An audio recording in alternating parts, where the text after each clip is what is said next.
سب سے پہلے قوما اور جلسے کے حوالے سے سنتے ہیں کہ قوما کیا ہوتا ہے اور جلسہ کیا ہوتا ہے۔ تو یاد رکھیں کہ رکوع سے بالکل جو سیدھا کھڑے ہوتے ہیں تو اسے کہتے ہیں قوما،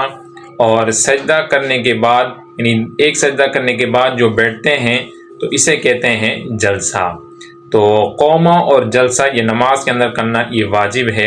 اور ان کے اندر جو درست طریقے سے ان کی ادائیگی وہ یہ ہے کہ بالکل کمر جو ہے وہ سیدھی ہونا، یعنی رکوع جیسے ہی کمپلیٹ ہو گیا تو بالکل سیدھا کھڑا ہونا یہ واجب ہے۔ اسی طرح سے ایک سجدہ کرنے کے بعد پھر بالکل سیدھا بیٹھنا یہ بھی واجب ہے۔ تو کئی سارے لوگ ہیں کہ جو اس کے اندر غلطی کرتے ہیں کہ جیسے رکوع کمپلیٹ ہو گیا تو اب ہلکا سا اٹھتے ہیں، اور اتنا اٹھتے ہیں کہ ابھی اگر ہاتھ بڑھائیں تو وہ رکوع تک جو گھٹنوں تک پہنچ جائے، تو یہ یعنی کہ جو رکوع کا ادنا درجہ ہے وہ اس کو پہنچ جاتے ہیں، تو اس طرح سے ان کا قوما بالکل شمار نہیں ہوتا، تو یہ قوما ان کا چھوٹ رہا ہوتا ہے۔ تو یہ چونکہ قوما کرنا واجب ہے، اور اگر بھول کر چھوٹ جائے گا تو سجدہ سہو سے، لیکن عام طور پر یہ جان بوجھ کر کیا جا رہا ہوتا ہے، تو اس وجہ سے ایسی نماز کے جس کے اندر قوما جان بوجھ کر چھوڑا جائے واجب الاعادہ ہو جائے گی۔ اور دوسرا رہا یہ جلسہ، کہ جلسہ کہتے ہیں کہ ایک سجدہ کرنے کے بعد بالکل سیدھا بیٹھنا، یہ بھی واجب ہے۔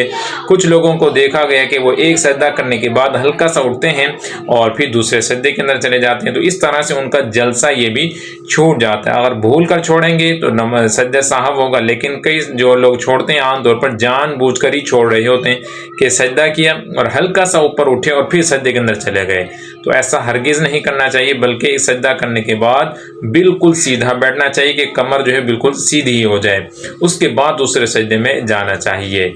اور قوما اور جلسہ واجب ہے، ان کے اندر پیٹ بالکل سیدھی کرنا یہ بھی واجب ہے۔ اب دونوں کی جو تسبیح ہے وہ سماعت فرما لیں کہ رکوع سے بالکل جب سیدھا کھڑے ہوں گے قوما، تو اس کے اندر 3 طرح سے پڑھی جا سکتی تسبیح، ربنا لک الحمد بھی پڑھ سکتے ہیں، اور ربنا ولک الحمد بھی پڑھ سکتے ہیں، اور چاہیں تو اللہم ربنا ولک الحمد یہ بھی پڑھ سکتے ہیں۔ اور جلسے کی تسبیح یعنی رکوع سے جب اٹھیں گے ایک سجدہ کر کے جب اٹھ کر بیٹھیں گے تو اسے کہتے ہیں جلسہ۔ اس کے اندر تسبیح پڑھتے ہیں اللہم اغفر لی، چونکہ ایک سبحان اللہ کی مقدار ان کے اندر ٹھہرنا یہ واجب ہے، اس لیے جب ایک سجدہ کر کے بیٹھیں تو کم سے کم یہ والی تسبیح پڑھ لینی چاہیے اللہم اغفر لی۔